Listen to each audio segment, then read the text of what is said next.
On behalf of the Biochemical Society and Portland Press, I'm very pleased to welcome you all today in this webinar, which is part of our dedicated early career research biochemistry focus webinar series. The topics in the series include different research areas in the molecular biosciences, as well as practical sessions to support career development. So each webinar will give you the opportunity to ask questions via text, and we welcome suggestions for future topics and speakers to feature in our webinar series. So please see our website for more detail. So my name is Babis Rallis. I am a research lecturer in cellular aging at the School of Life Sciences at the University of Essex. Our invited speaker today is Dr. Roser Vento-Tormo at the Wellcome Sanger Institute in Cambridge, UK. She's one of the Biochemical Society's 2021 Early Career Research Award recipient, which recognizes the impact of research carried out in the molecular biosciences by early career scientists. So Dr. Vento-Tormo leads a research team at the Wellcome Sanger Institute, and her research is focused on the adaptation of immune cells in tissues and their function in steady state and also in inflammation. So her team uses genomics, spatial transcriptomics, and bioinformatic tools to reconstruct the microenvironment and signaling mechanisms that will shape immune cellular identity and function in healthy and diseased states. So Roser did her PhD with Esteban Ballestar in Barcelona, where she studies the influence of cytokines on innate immune cell differentiation, as well as epigenetic signatures associated with autoinflammatory diseases for the first time. This has paved the way for identifying novel therapeutic targets and biomarkers. So in the final year of her PhD studies, also Roser took part in a part-time bioinformatics master's, where she improved her bioinformatics and statistics skills. Then she completed her postdoctoral studies under the supervision of Professor Sarah Teichmann as an EMBO and HFSP fellow. And she developed CellPhoneDB, which is a unique resource of ligands, receptors, and interactions, integrated with a statistical framework to build cellular communication networks from single-cell transcriptomics data. So Roser has used this framework to study maternal-fetal communication during early pregnancy in humans, and more broadly, the CellPhoneDB has also been key to identifying cell-cell interactions, mediating fundamental biological processes, including hematopoiesis and the tumour microenvironment.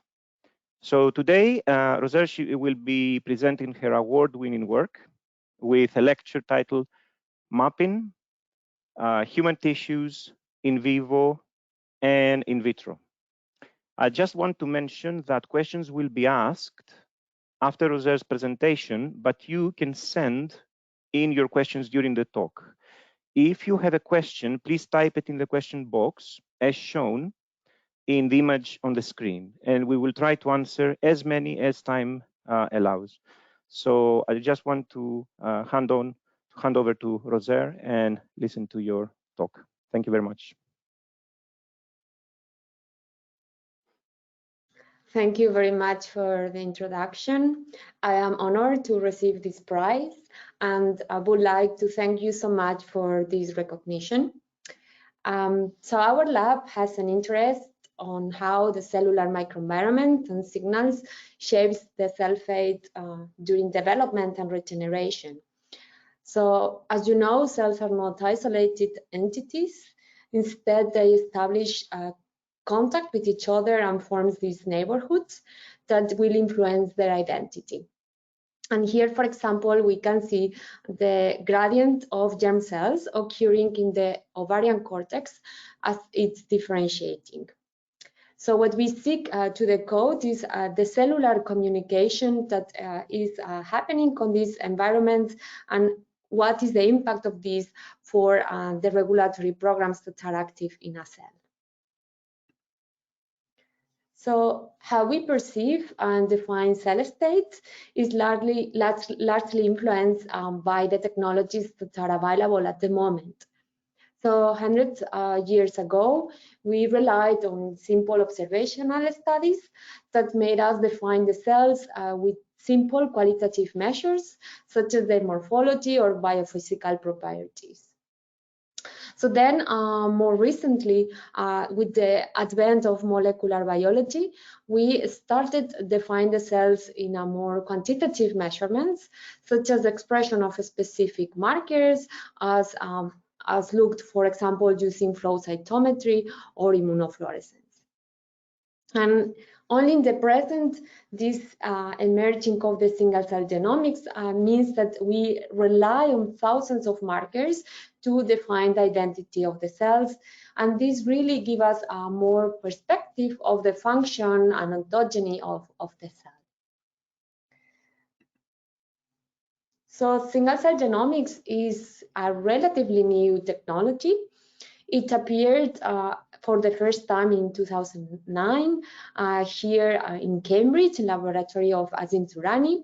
And since then, the incorporation of robotics and microfluidics meant that we can sequence hundreds of cells in parallel. So I joined Sarah Teichmann team as a postdoc at the end of 2016 when the explosion of single-cell technologies appeared. And that means that we could use these technologies not only to map single cells, but also to map how these cells connect with each other and start understanding the tissues.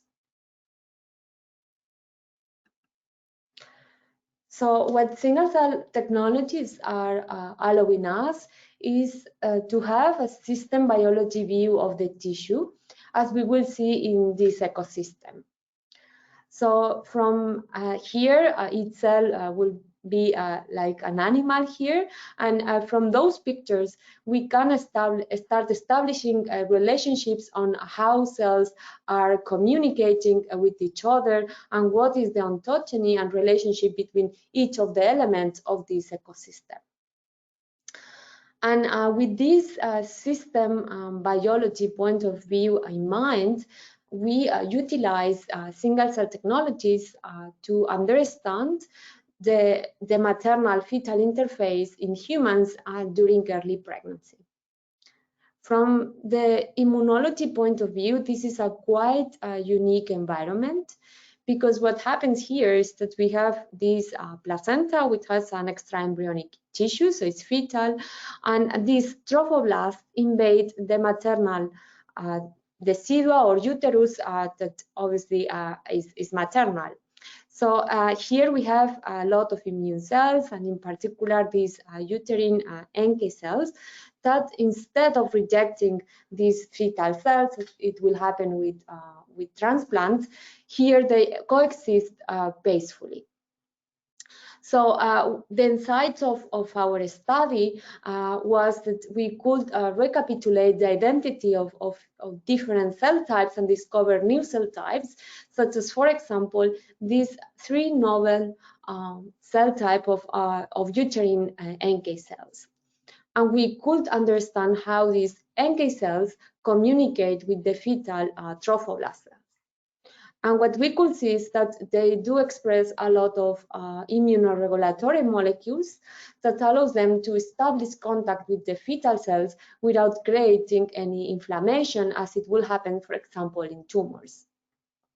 And also what we could see is that they secrete unique cytokines and other molecules that make potentially these trophoblast cells invade more and differentiate.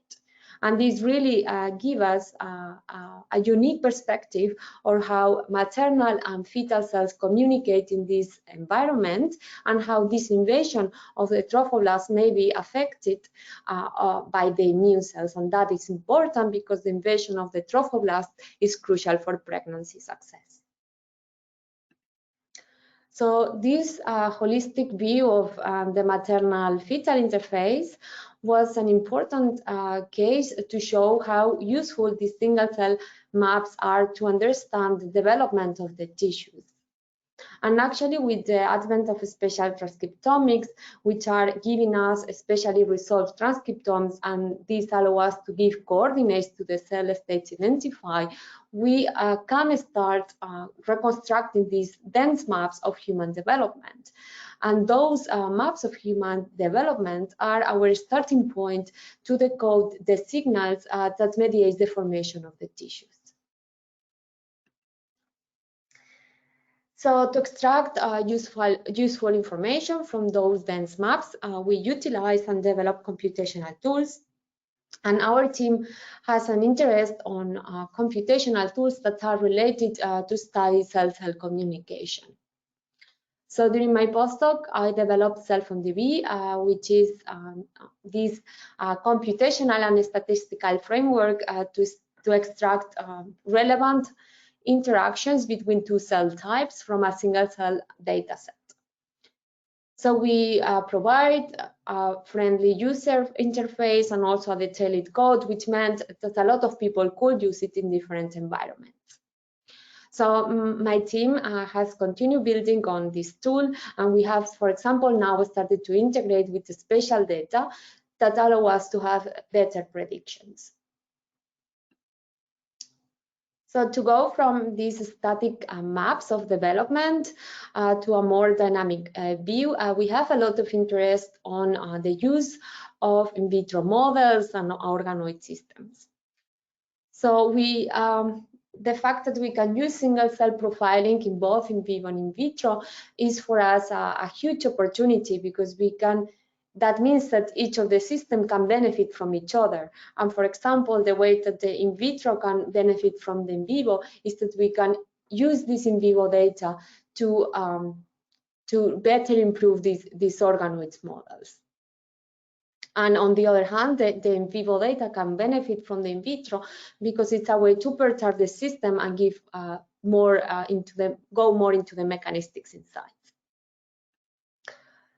So one of the things that we have an interest is how utilize these atlases to improve in vitro models in the context of iPS immune cell differentiation. And these models have an important application to model disease and also future immunotherapies. And more in particular, we are interested in using them to understand primary immunodeficiencies, which are diseases where immune responses are defective. So in addition, we have applied single-cell technologies in the context of human reproduction. So this is such an important system as will guarantee the preservation of the species through the transmission of genetic information to the offspring. It is a really dynamic system that has benefited massively from single-cell genomics approaches.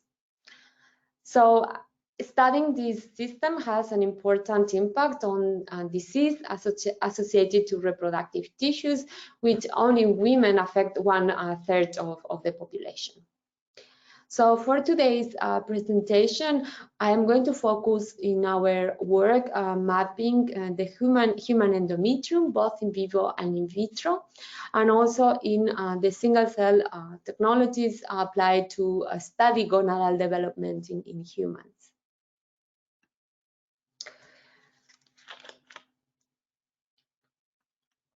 So starting for the developing of the gonads, this is such an interesting tissue in the sense of human development, because it develops from this gonadal ridge, which is bipotent before 6 post-conceptional weeks.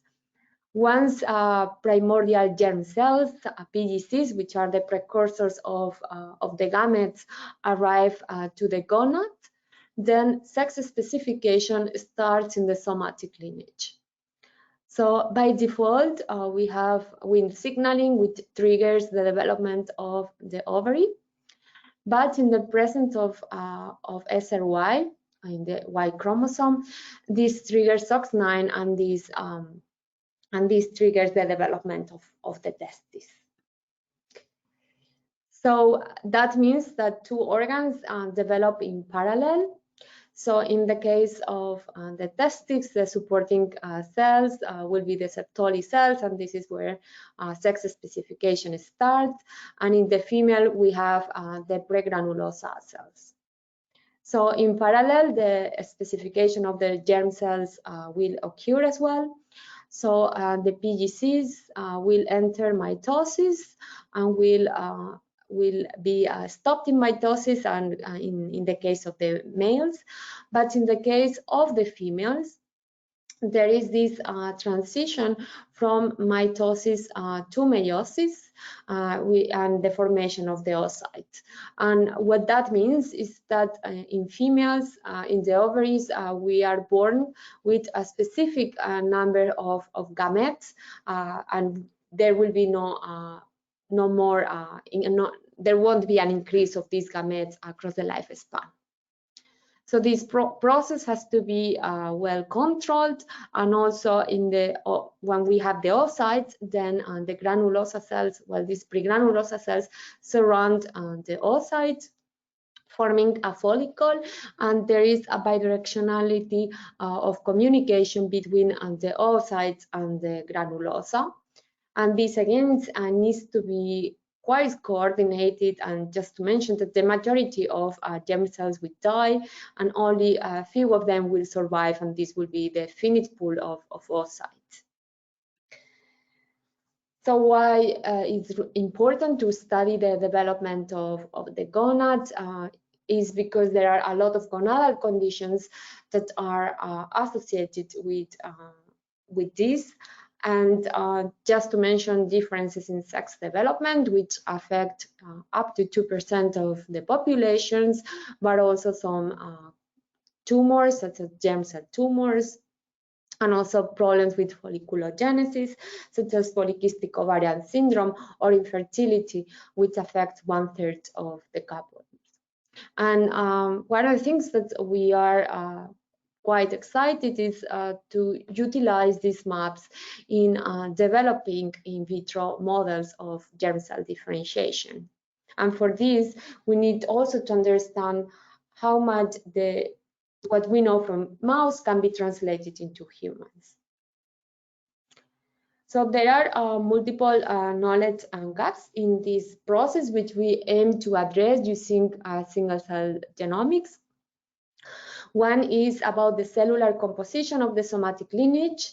We know quite a lot about the differentiation of the germ cells, but we know very little about the somatic lineage and the specific progenitors.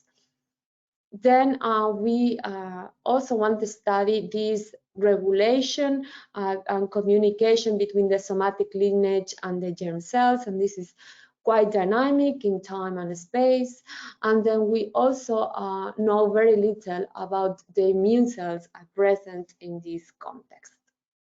We know that, for example, in testes, in adulthood, it is a quite tolerogenic environment because this is meiosis is activated, but we don't know anything about how this tolerogenic environment is formed.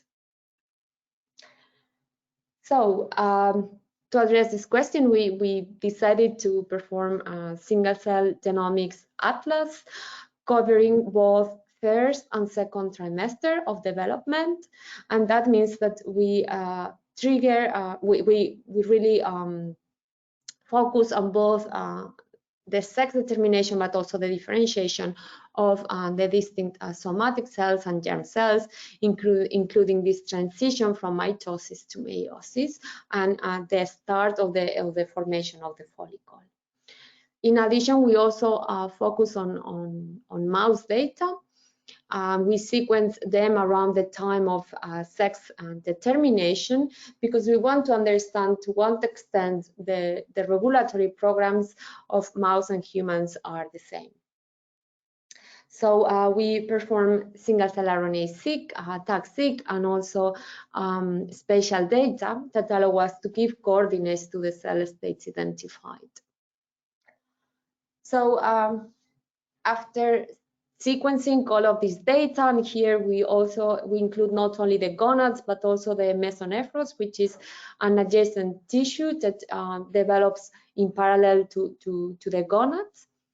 And there are a lot of data here, but what I want you to realize is how we made an effort to harmonize the annotation of the cells between species and also across modalities. So as you can see by the colors, we have the same clusters annotated in different modalities and species. And what this allows us is to start comparing how similar they are. So to compare them, we use basically a training model using support vector machines, where basically we train the data set using the information from the human data, and we project it into the mouse data. And what this allows is to give us a specific probability on how similar these clusters are. And what we could see is that there are some cells that are similar in both the developing ovaries and testes, but actually we see huge differences in the supporting lineage, and in particular in the early supporting lineage, just indicating how there is a divergent gonad development of the supporting lineage in mouse and humans, and we wanted to understand and characterize this better. So the first thing that we did is to zoom into the somatic lineage. And we first look at the first wave that occurs after sex specification. And here we highlighted the clusters and this wave of supporting lineage in males and females. So what we did with this data was to reconstruct trajectories, and in this way we can start understanding how the clusters relate to humans and mouse, because again the markers, by looking at individual markers, you could see that they are different between mouse and humans.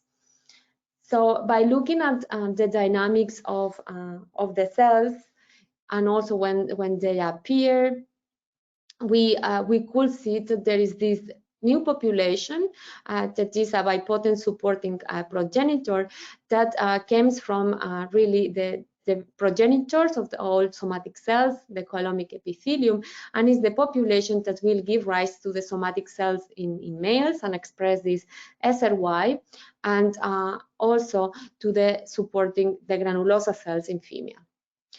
And this way of identifying these cells allow us to characterize them better, and I will not go into a lot of details of their markers, but we do see a lot of differences between mouse and humans, because some of the markers that are characteristic of this first wave in humans are actually characteristic of the second wave in mouse. So if you look for markers, you will never say that this is the same population.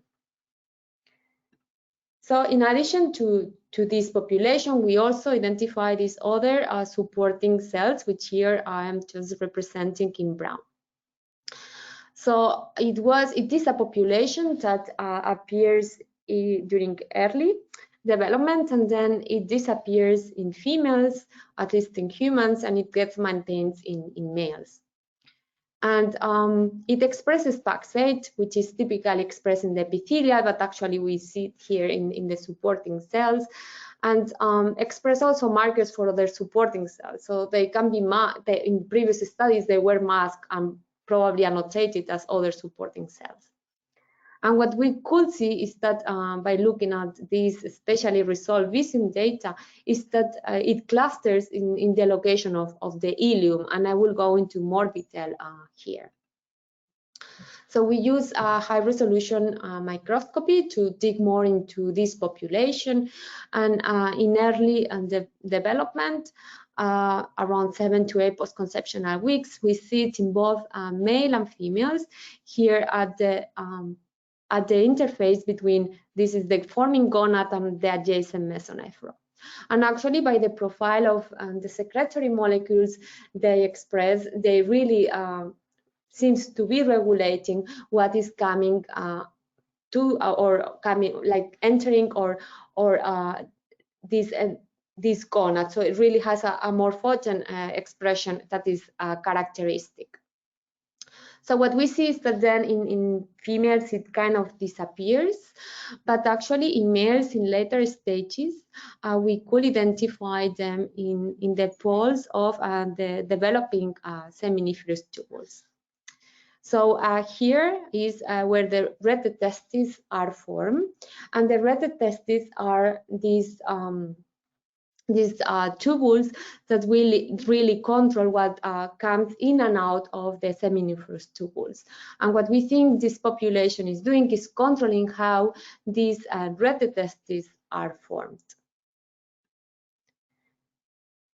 So the development in general is complex, and you usually have different waves of development, and that's precisely what happens in the developing ovary. So in this case, after the first wave, what we know in mouse is that you have another wave of development which starts in the ovarian surface, and this gives rise to the second wave of pregranulosa, which will form the follicular granulosa cells. So the way we address if this is what is happening in humans as well was using these spatial transcriptomics data. Again, this spatial transcriptomics is not single cell resolved, but we can integrate it with single cell transcriptomics data to really give identities to these clusters. And what we could see is that also in humans, we also have a second wave of cortical pregranulosa cells. So that's quite interesting that we have these two waves also in humans. But actually, we could see that the markers are quite different, and that's why we decided to dig more into the transcription factors that regulate them. And to look for them, we not only look at the expression, but also at their activity. And to measure their activity, we look at the target of the transcription factor, just looking at the expression. And also we look at the motif, binding motif, and if they are open, using the attack data. So what we could see here, just also want to mention that we also reanalyzed macaque data that was generated by other team, but we really put this data set in our computational pipeline that allow us to identify the same populations, and this makes this data set comparable with the others. And what we could see is that the transcription factors are actually quite conserved in primates, but they have some differences, especially in the first wave with their mouse counterpart. So again, also we observe crucial differences between the transcription factors that regulate this first and second wave of pregranulosa cells. And we ask ourselves what is the function of these two pregranulosa cells. And to look for this, we need to understand the cell-cell communication. So very briefly, these supporting cells, what they are going to do is support the development of the germ cells, so from PGCs to oocytes. And without going into a lot of detail here, we identify all the transition states, and also we see that they, as I introduced before, they really form a gradient into the tissue. And that means that when we study cell-cell communication, because there are gradients formed in the germ cells and also in the supporting lineage, we need to take them into account to really get meaningful interactions. And that's actually what the new version of CellPhoneDB does. Also, this new version take into account small molecules production by just looking at the enzymes that will produce these small molecules. So using this new version of CellPhoneDB, we could identify interactions between the germ cells and the supporting cells and these granulosa cells, And in a nutshell, what we could see is that this first wave of granulosa is more important for the start of the meiosis, while the second wave of granulosa is more relevant for the maintenance of this meiosis and also the formation of the follicle and the survival. And this is relevant because depending on what process you want to recapitulate, for example, in vitro, you may want to generate one type of granulosa or the other. So what we find it is interesting here is that we have done this kind of recipe of all the factors, including more cell intrinsic factors such as transcription factors or cell extrinsic factors such as receptors and ligands that are important to really differentiate these PGCs into oocytes. And we have seen how in vivo these factors actually have a specific position in the tissue. So what about the immune cells? So in this tissue, we mainly see macrophages, both in the testes and the ovaries. And in particular for the testes, we identify two novel populations of fetal testicular macrophages. So we wanted to know more about them, and what we did was to integrate them with other immune cells from other developing tissues that were generated by other people. So we integrated them under the same manifold, and as we can see, the majority of macrophages are these tissue repair macrophages that share the molecules with other macrophages from other tissues. But actually in the testes we could see how one of the macrophages has this microglia signature and really clusters together with brain macrophages and also other macrophages in the skin. And there is another subset that has an osteoclast signature and clusters together with macrophages in the bone marrow. And what is quite striking is that really the microglia-like macrophages that we see in this tissue and the microglia really don't have almost any differential expressed genes, and the same for the osteoclast. But of course, we don't have bone in the tissue, and also we don't have nerves inside the brains, inside the testes. So we need to think in a more global way of what these macrophages may be doing in this tissue. So starting for these osteoclast-like, so we know that the osteoclasts also have a general role in endothelial remodeling. And actually there is a peak of this endothelial remodeling that happens in testes and that doesn't happen in ovaries. And this occurs at more or less 14 post-conceptional week. That is when we observe the peak of these macrophages. And indeed, when we look at the microscope, we see them really sitting closely the endothelial cells. So what about the microglia-like? So we stem for microglia markers, and we could see how in the brain, these microglia cells are sitting close to the nerves, while these microglia-like cells in the skin and the testes are not actually close to nerves. So instead, what we see is that these microglia-like are inside the seminiferous, these forming seminiferous tubules. And this is interesting because usually here we don't have immune cells. And they have a phagocytosis, kind of genes involved in phagocytosis, but also they are quite tolerogenic. So we think they may be removing any dead cells or unwanted cells without generating any inflammation. And what we also think is because they have the same kind of transcriptome that the proper microglia, is that they, and including SAL1, which means that they are yolk sac derived, what we think is that they may have been traveling from the yolk sac to the brain, and they may have stuck here in the forming seminiferous tubules where they will do this function.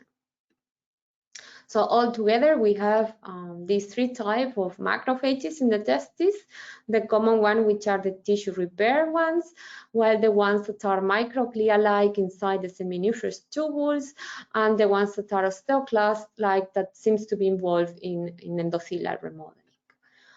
And more of an overview, what this study has shown us is how this single-cell technology allows for a kind of more broad definition of the cell state, as for example, these novel macrophages that have these microglia and osteoclast signatures, but also the identification of these supporting progenitors, which may be relevant if we want to generate these supporting cells in vitro, and also to understand these differences in sex development and identify genes that are involved on them. We have also seen that reconstructing trajectories in vivo is difficult because we rely on the transcriptome and with this we perform a continuum of cell states. But we find that actually if we add special data and also transcription factors to follow on them, we can start having a better insight into those trajectories. And for example, we have identified these two waves of granulosa with different position, and also that they really secrete specific molecules that will help the development or differentiation of the gametes. And then we are excited about the translational impact of our work on the first instance in the in vitro protocols, also into better understanding of the disease. And also this comparison between mouse and humans allow us to understand to what extent some of the findings from mouse can really be translated to humans, and use mouse whenever we find these similarities between both processes. And we think that's something that actually give a lot of use to the mouse models. So in the other work that I want to present, here we were looking at the formation of the endometrium, and I want to present this work because it really is a showcase on how these atlases can be used to better inform the in vitro experiments. So here we wanted to understand how the endometrium, which is the mucosal layer of the uterus, regenerates every month. So the endometrium is this site of implantation that will deliver nutrition to the placenta, and is formed by this luminal epithelium when the implantation occurs, and these glands, which will provide the nutrition. So the tissue goes to cycles of shedding, regeneration, and differentiation. And this is mediated by the two ovarian hormones, estrogen and progesterone. And it really is a poorly studied tissue, in part because it has a lot of differences between the mouse counterpart. For example, this differentiation or decidualization in the absence of implantation only occurs in simian primates.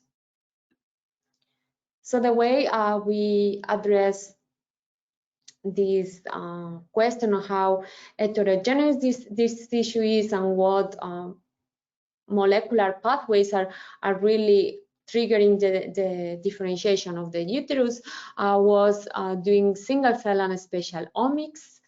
And here is just all the data that we generated and integrated with other data sets. And I just want to show you how the different stages in the proliferative phase and secretory phase really triggers the identity of the cells in the epithelial and the stromal cells, which are the ones that will respond to hormones.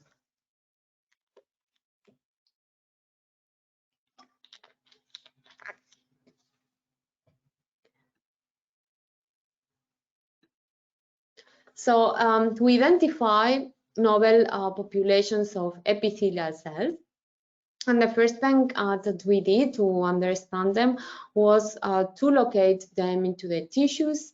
And to do that, we use this special transcriptomics data, which we deconvolve based on the single-cell transcriptomics signatures. And this, for example, allow us to identify these two progenitors that are SOX9 positive and can be LGR5 positive if they are in the lumen, or LGR5 negative if they are in the basal layer, and how they may be giving rise to the luminal ancillated cells or the glandular secretory cells. And the reason this is important is because if we know the identity and also where are they located, we can start getting insight into the molecules that will make that are present in this luminal and glandular environment, and that really will drive the identity of cells in these two environments. And this is where we use CellPhoneDB. And we can see that we have a lot of wind going on in proliferative stages, but actually in the secretory we see two different signals going on. So what we could see is that the surrounding cells from the stroma express DKK1, which is a potent Wnt inhibitor. And basically that means that cells surrounding the glands will be exposed to these Wnt inhibitor signals, while in the lumen we have a really high notch happening, and we also validated with the spatial, really showing that instead here we have an inhibition of notch. So basically what we did here was to reconstruct this single cell atlas of the developing endometrium, and we could clearly distinguish these two environments in the secretory phase.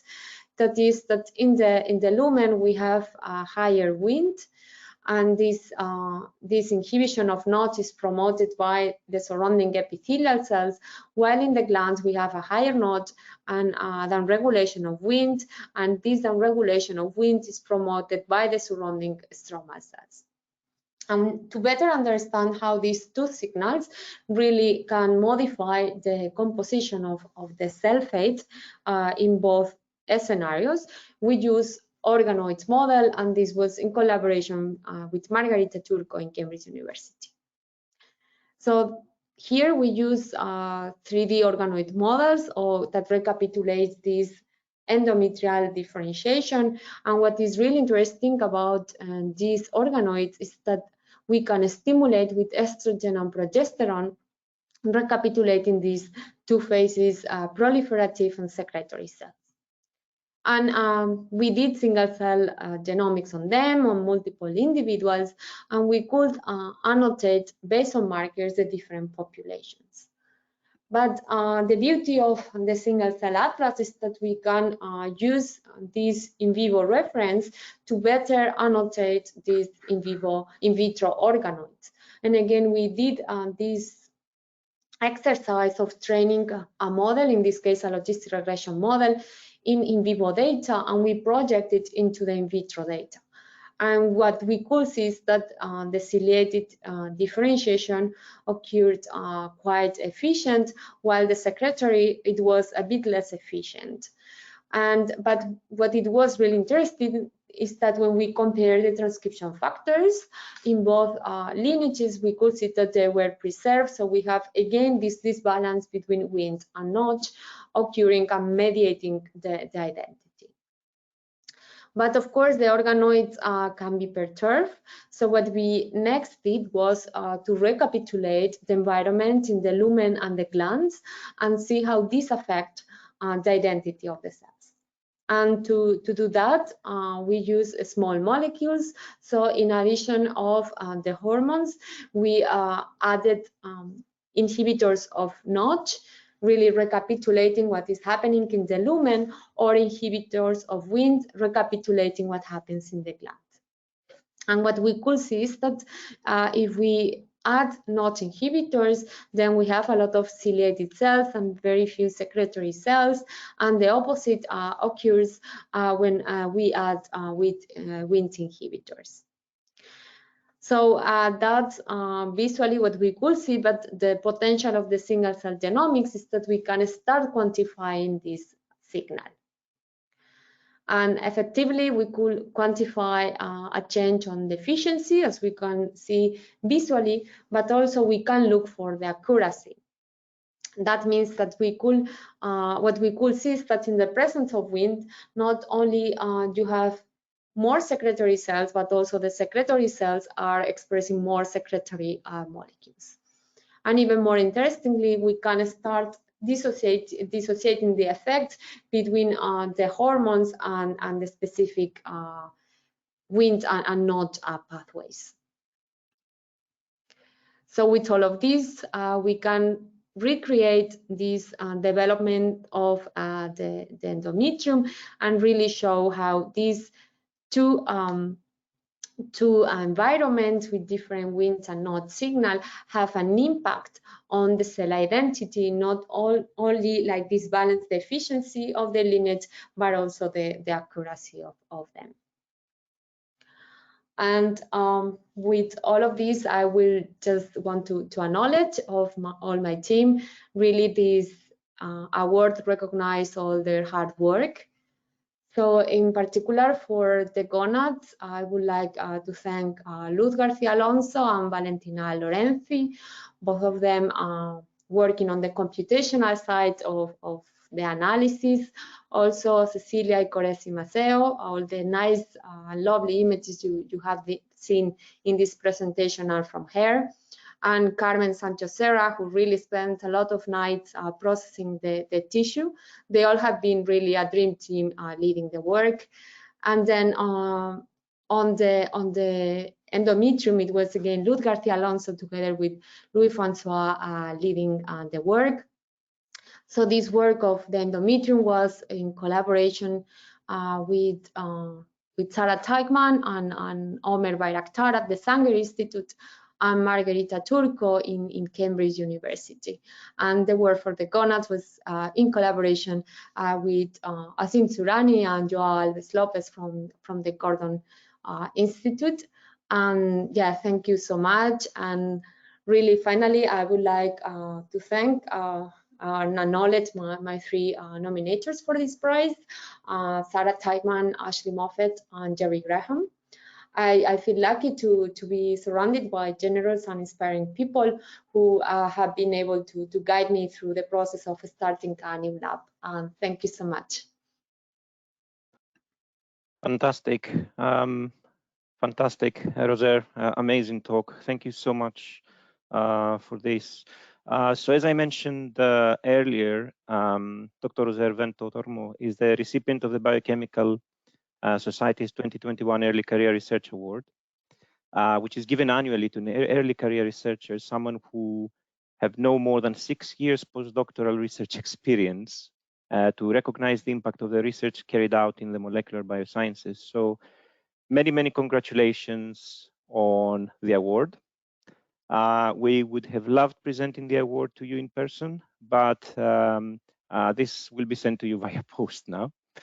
In the meantime, you can see a picture of the award that will be engraved with your details. So I would like to go now into some questions, and I welcome more questions for Roser if we have the time. If you have a question, please type it in the question box as shown in the image on the screen.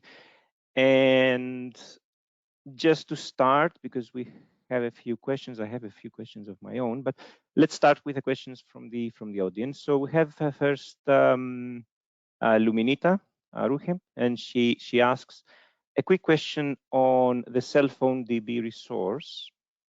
How are the pairs interactions assigned to cell types? And says, I'm referring to the metrics that you would point to the secreting receiving cells. Yeah, so what we do is just to look for the expression. So basically we here we only look for ligands and receptors that are known to be interacting, and we created a database. And with this, what we then do is to look for the expression of these ligands and receptors in the single cell data. With the spatial data then, which is the CellPhoneDB version 3, we also take into account that the cell types are coexisting in the same environment. And this really gives us another layer of confidence that they may be interacting. There is this other version of CellPhoneDB, version 4, which is the one that we are working on the gonads, where for specific pairs, we also know about ligands and receptors and transcription factors that are part of the same pathway. And this gives us another layer of confidence, because if we see that the transcription factor is active and the receptor is expressed on the receiving cell, that yeah, we are more confident that this cell is receiving the signal and responding to it. Excellent. We have another question from Saeed Armush Ali. The question is, what are the strategies and techniques used to study these processes? I don't know if he is referring to the platforms for sequencing or what you've used for single cell sequencing. I don't know if you want to comment on that.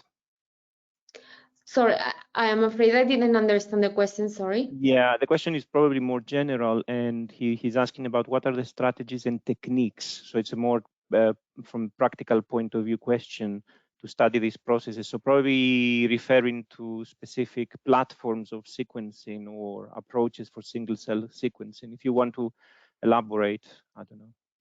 Yeah, so for single cell technologies, mainly there are kind of the droplet-based ones, where those are the ones commercialized for 10x. And this one, you're the one that we hugely use, because you can profile a lot of cells, and these really give us the opportunity to look into the identity. Then there is this plate-based technologies, which you will do in fewer number of cells, but you will have more resolution, and that will give us kind of more genes per cell, because you sequence deeper and also is full length. So depending on what you are interested, you may want to go for one or the other. Excellent. One more question says about the novel FTM, the first part of the talk. Were there any challenges in integrating data from other researchers as well? And was this related to using the same manifold? Apologies in advance for perhaps a very basic question. No, it is a very important question. Yes, there were a lot of challenges on integrating data from others, also because different people use different sequencing depths. We are sequencing quite depth, and the others not as depth, and that may create bad kind of corrections. And really, what we did a lot of work on kind of analyzing the data set separately, making sure that we kind of the cells compare and then integrating. So yeah, there were a lot of challenges, and it was a lot of looking, and then the spatial data also help us to orient ourselves and navigate through the data. But yeah, it is challenging. It is very challenging, yes. This question was from Harmen Dreisma. Maybe I can ask you. So with your the second part of the talk. So you have the wind signaling in the lumen notch pathway active in the gland. When you have this proliferation stage, the increased stage, can you see any differential growth between these two parts then? So basically, I mean, that's a good question and something, but the point is that when we see, so in proliferative stage, you have mainly wind everywhere. Wind everywhere. Then, yeah, because it just, you have more in the kind of superficial layer where you have more proliferation, because in this case, wind is just regulating the proliferation. And then, yeah, it gets kind of more restricted into the lumen. But in the proliferative, it's kind of everywhere.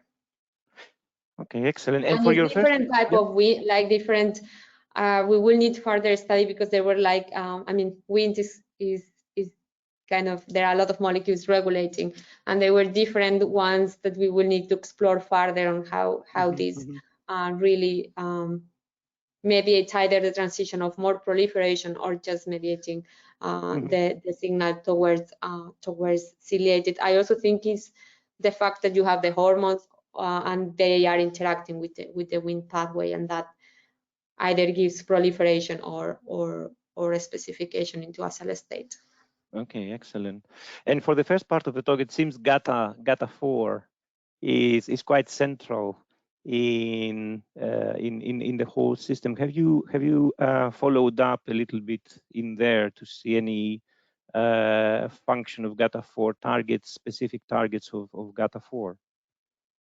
We haven't looked into that, but that's true that we do see, and that was, I mean, one of the challenges that we had at the beginning is because that I didn't comment, but the tissue, we were processing both gonads and mesonephros in parallel, and actually these signatures of this transcription factor allow us to differentiate what is the gonad and what is the mesonephros, and that was in particular like the expression of really distinctive transcription factors, but we haven't followed up in what is the function consequence for that, which will be interesting.